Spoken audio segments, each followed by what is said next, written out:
चलिए दोस्तों, शुरू करते हैं आज के क्वेश्चन आंसर सेशन को of the Hindu newspaper and Indian express newspaper. आज डेट है 1 अक्टूबर।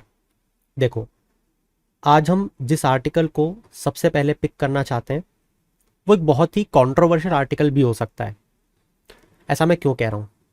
सोचो, अगर मैं आपको ये बोलूँ कि नासा जैसी बड़ी दिग्गज देश की कंपनी यूएस, उसने अपने किसी मिशन को फाइनल स्टेज पे आके बैकआउट कर लिया हो due to the restraints of financial resources. पैसे की कमी के कारण उसने अपनी किसी प्रोजेक्ट को वापस ले लिया हो, अमेरिका की कंपनी नासा। सोच के बहुत अजीब लग रहा है। एग्जैक्टली ये आर्टिकल इसी के बारे में बात कर रहा है। मगर फिर यहाँ पे इंडिया का स्पेस प्रोग्राम क्यों लिखा हुआ है, राइट? क्योंकि इस आर्टिकल में कंपेयर किया गया है नासा को इसरो से, कि नासा जैसे बड़े देश की कंपनी को भी अगर फाइनेंशियल रिसोर्स क्रंच हो सकता है, तो क्या इसरो को भी और ज़्यादा रिसोर्सेज की ज़रूरत है टू लॉन्च इट्स मिशंस? जैसा कि हम लोग जानते हैं, we are planning Aditya L1, we are planning Chandrayaan 4, etcetera etcetera. तो क्या हमें और ज़्यादा फाइनेंशियल रिसोर्सेज की ज़रूरत है even after giving so much money in the budget to the ISRO? ये हम यहाँ पे देखेंगे। आगे मैं आपको इस आर्टिकल में लेके चलूँ। इस आर्टिकल में बड़ी आम सी बातें बताई गई हैं जो कि हम पढ़ ही लेंगे, वो हर कोई पढ़ लेगा। मगर मेरा वो ऑब्जेक्टिव होता ही नहीं है। ऑब्जेक्टिव ये है कि पहले आप 1 मिनट के लिए इस टॉपिक को सोचो। पहले आप ये सोचने की कोशिश करो कि ये टॉपिक है क्या, मैं इस टॉपिक को क्यों पढ़ रहा हूं, and being a bureaucrat why I should be aware about this particular topic, क्योंकि मुझे आगे चल के फिनेंसेस संभालने, राइट? मुझे ये बात पता होनी चाहिए कि इसरो के पास फाइनेंशियल रिसोर्सेज का कंस्ट्रेंट है। इसीलिए सिर्फ जब पहले एंट्रिक्स हुआ करती थी, अब हम स्पेस इकोनॉमी की तरफ जब आगे बढ़ रहे हैं तो अलग अलग प्राइवेटाइजेशन को बढ़ावा देने के लिए हम इसरो के अंतर्गत ही ऑटोनोमस संस्थाएं बनाते जा रहे हैं, जिनके बारे में हम लगातार पढ़ते भी रहते हैं। अब अगर हमें ये चीज पता है कि हम इसरो के अंतर्गत ऑटोनोमस इंस्टीट्यूशंस को बना रहे हैं जो कि प्राइवेटाइजेशन को प्रमोट कर रहा है, इसका मतलब हम प्राइवेट पार्टिसिपेशन को भी बढ़ाने की कोशिश कर रहे हैं क्या? जवाब है हाँ। इसका मतलब हम रिसोर्सेस के लिए प्राइवेट सेक्टर को भी देख रहे हैं क्या? जवाब है हाँ। तो ये चीज हमने बेसिक मूल मुद्दे की समझी, ठीक है? तो ये ओवरऑल टॉपिक है क्या? ये ओवरऑल टॉपिक है स्पेस इकोनॉमी। ये एक मेंस का टॉपिक है। आपको स्पेस इकोनॉमी के बारे में सब पता होना चाहिए, ठीक है? कैसे होगा पता, ये भी मैं बताऊंगा। बट पहले आप सोचने की कोशिश करो कि मैं इस टॉपिक को 5 मिनट भी क्यों दे रहा हूं अपने कीमती, क्योंकि मुझे स्पेस इकोनॉमी के बारे में समझना है।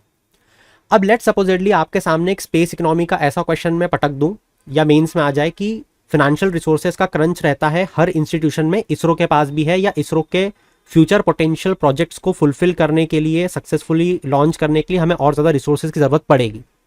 ऐसा कोई भी क्वेश्चन आ गया with respect to financial resources for ISRO, हर क्वेश्चन को आप आंसर यहां से शुरू कर सकते हो। As we have recently seen through NASA, they have backed out a project at the last mile और at the last stage, and so हमें लर्निंग मिलती है उनसे कि हमें भी अपने फाइनेंशियल रिसोर्सेज बढ़ाने पड़ेंगे। ये आपका एक इंट्रोडक्शन हो सकता है और फिर आप इस स्पेस इकोनॉमी में कूद सकते हो, ठीक है? ऐसी जगह ये चीजें काम आती हैं, ठीक है?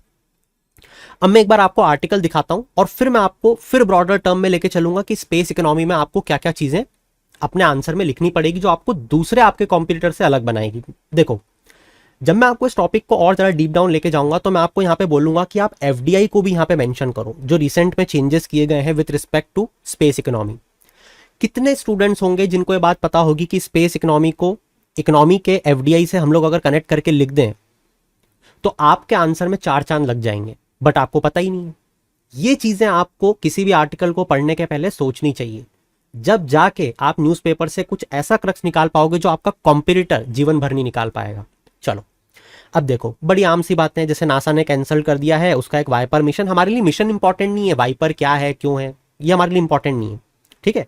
हमें क्रक्स समझना है। तो वो मून पे इस मिशन को भेज रहे थे, डिले हो गया तो कॉस्ट राइज हो गई। जैसे हमारे यहाँ पे डैम्स बनते हैं, बड़े बड़े नेशनल हाईवे के प्रोजेक्ट्स होते हैं तो टाइम ज़्यादा लग जाता है, तो कॉस्ट ज़्यादा बढ़ जाती है तो फिर और ज़्यादा टाइम लगता है, क्योंकि उसको फिर सैंक्शन करवाना रहता है। ये हमारा भी चलती रहती है प्रोसेस, ठीक है। तो मतलब सोचने वाली बात ये है कि सिर्फ भारत के साथ दिक्कत नहीं है, ये पूरे विश्व के साथ दिक्कत है। और ये भी बता रहा है कि यूएस की जो फाइनेंशियल सिचुएशन है वो अब अभी इस समय पे कैसी है। ये एक बहुत बड़ा हमारे लिए मैसेज हो सकता है इस आर्टिकल के थ्रू। खैर, फिर वाइपर जो है इसे डिजाइन किया गया है to map the distribution of water ice moon के साउथ पोल रीजन पे है कि नहीं, सॉइल को मैप आउट करता ही अगर होता तो, ठीक है। ऐसी ऐसी कुछ बातें बताई हुई है। तो US house committee on science space and technology, international community बहुत चौंक गई इन पे कि यार ऐसे कैसे आखिरी टाइम पे प्रोजेक्ट को वापस ले सकते हैं, वो भी पैसे की कमी के कारण, है ना। फिर इंडिया ने क्या किया है, यूनियन कैबिनेट ने अप्रूव किया है प्रपोजल इसरो के लिए कि सेकंड फेज ऑफ कंट्री का जो ल्यूनर प्रोग्राम है चंद्रयान 4, जो कि सैंपल रिटर्न मिशन है, इसको आप लॉन्च करो, बढ़िया, है ना। Chandrayaan 3 lander descended on the moon service 2023 में, ये हम जानते हैं, ठीक है। फिर ल्यूनर पोलर एक्सप्लोरेशन मिशन, इसको भी कैबिनेट ने हमारे अप्रूवल दिया। ये बेसिक बातें बताई गई, ठीक है। अच्छा, मैं आपको स्टार्टिंग में एक चीज़ बताना भूल गया, बट ये तो आपको आती है, मैं मान के चल रहा हूँ। देखो, दो तरीके के आर्टिकल होते हैं। अगर ये आर्टिकल चंद्रयान 4 के बारे में बात कर रहा होता, स्पेस एक्स के फाल्कन के कुछ बारे में बात कर रहा होता, तो ये टेक्नोलॉजी का आर्टिकल बन जाता। But this particular article relates to the economy, तो हम इकोनॉमी पे बात करेंगे। आपको आर्टिकल दिखा दिया मैंने, क्या क्या चीज़ें। अब मैं बताता हूँ कि आपको आज जाके कौन सी चीज़ों को पढ़ना है जिससे आप स्पेस इकोनॉमी पे क्वेश्चन है, कैसा भी क्वेश्चन आप आंसर कर लोगे। अब देखो, ब्रह्मांड का कोई भी क्वेश्चन आ जाए, स्पेस इकोनॉमी पे हमने एक बार माइंड मैप को क्रिएट कर लिया है। बजट में 1,000 करोड़ रुपए प्रमोट करने के लिए स्पेस इकोनॉमी को दिए। स्पेस सेक्टर इतना कंट्रीब्यूट करता है इंडिया की जीडीपी को, इसमें से कोई भी पॉइंट जो वो नासा वाला पॉइंट है उसके साथ मिला के, या कोई दूसरा पॉइंट आपको याद है, इस फैक्चुअल इंफॉर्मेशन को उठा के आप वहां पे डाल सकते हो।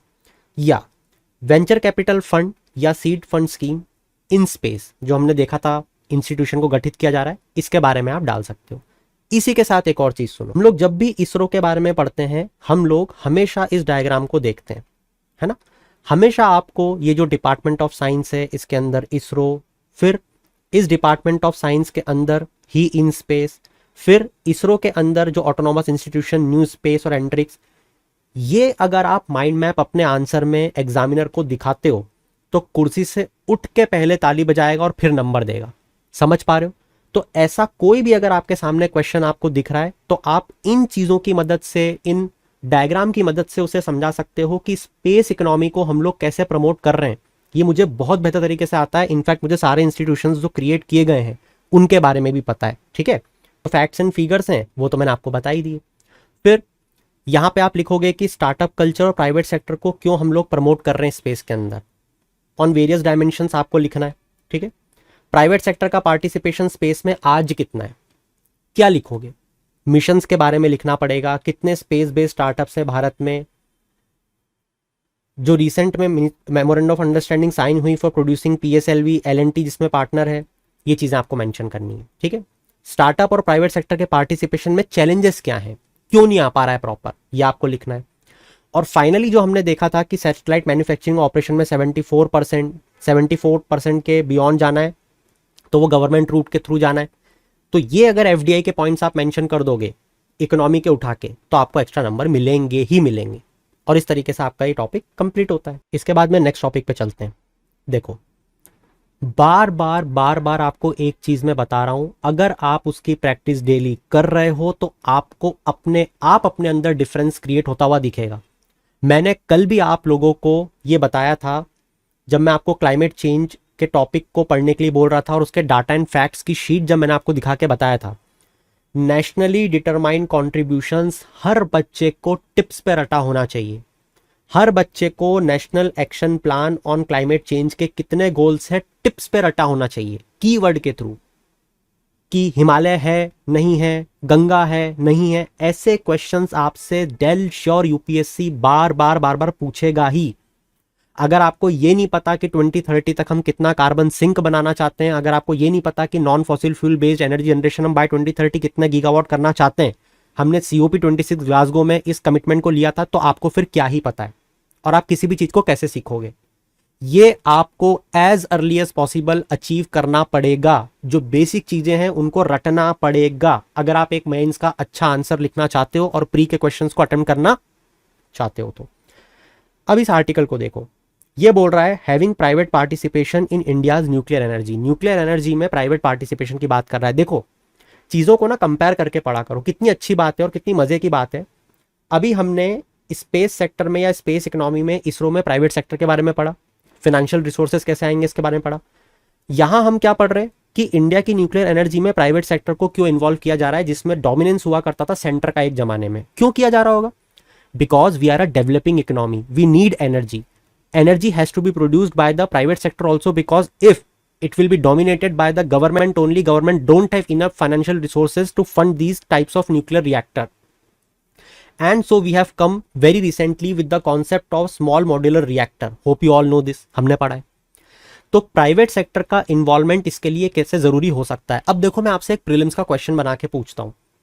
जिस दिन आपने ये ब्रेनस्टॉर्मिंग करना शुरू कर दिया, दुनिया की कोई ताकत आपको नहीं हिला सकती। मैं आपसे एक बहुत प्यारा क्वेश्चन बना के पूछता हूं। मुझे बताओ कि अगर मैं आपसे पूछूं कार्बन डाइऑक्साइड का जो एमिशन है पर किलोवाट आवर एनर्जी जनरेट करने में, क्या आप मुझे बता सकते हो सोच के कि कार्बन डाइऑक्साइड का एमिशन किस सेक्टर के द्वारा, आई मीन टू से न्यूक्लियर पावर एनर्जी के, विंड मिल के, सोलर पैनल, सोलर सेल्स के, इनमें से किस मीडियम में जो कार्बन डाइऑक्साइड का एमिशन है वो सबसे ज्यादा होता है पर किलोवाट आवर एनर्जी जनरेट करने में? आप सोच सकते हो। आपको ये चीज आनी चाहिए इन द असेंडिंग ऑर्डर। अगर मैं आपसे ये पूछ लूं, यूपीएससी बहुत बार नहीं पूछता ऐसे क्वेश्चन, जैसे एक क्वेश्चन मुझे याद नहीं आ रहा है, वो मैनग्रोव लेक पॉन्ड वाला, वो किस पे था, एक क्वेश्चन किसी प्रोडक्टिविटी पे था। प्रोडक्टिविटी जो इक्विटी इकोसिस्टम में होती है उसको एक टर्म से बोलते हैं, याद नहीं आ रही। खैर, क्या आप समझ पा रहे हो इस बात को कि कार्बन डाइऑक्साइड का एमिशन पर किलोवाट एनर्जी जनरेट करने में इनमें से किस मीडियम में असेंडिंग ऑर्डर में बढ़ता जाएगा? अगर आपको ये चीज पता है तभी तो आप ये कंपेयर कर पाओगे ना कि न्यूक्लियर एनर्जी पे फोकस क्यों कर रही है government, large hydro power project पे क्यों नहीं कर रही है, बायोमास पे क्यों नहीं कर रही। अरे भैया, बायोमास में बहुत लार्ज चंक ऑफ लैंड लगती है। कहां से लाओगे इतनी लैंड? क्या आपको पता है सोलर पावर्ड एनर्जी बनाने के लिए 4 टाइम्स ऑफ लैंड लगती है with respect to nuclear energy? ये वो बेसिक फैक्ट्स हैं जो आपको हर आंसर में लिखने पड़ेंगे, वरना लिखोगे क्या? ठीक है, अगेन एंड अगेन मैं आपको बता रहा हूं, again and again, graph, chart, pie chart, इनको अपने खिलौने बनाओ।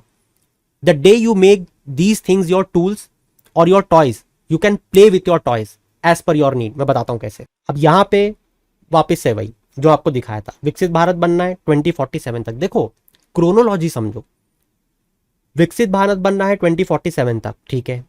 उसमें हमने कमिटमेंट कर दिया है नेट जीरो कार्बन एमिशन हम करेंगे बाय 2070। कैसे करोगे?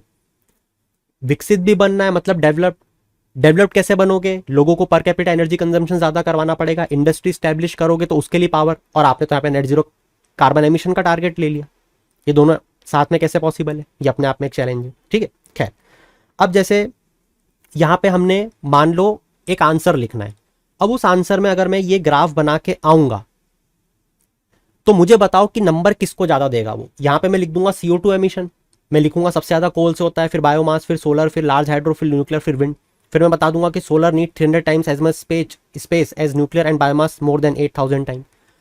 तो जब मैं उसे ये बता पा रहा हूं CO2 इक्विवेलेंट एमिशंस पर किलोवाट आवर में कौन सबसे ज्यादा कौन सबसे कम कर रहा है, इसका मतलब क्या मैं उसे इस ग्राफ के थ्रू बता पा रहा हूं कि मैं इस टॉपिक की पूरी समझ रखता हूं? जवाब है हाँ। अब लेट सपोजेटली न्यूक्लियर पावर्ड एनर्जी के थ्रू स्मॉल मॉड्यूलर रिएक्टर पे वो क्वेश्चन पूछ ले, तो मैं क्या करूंगा?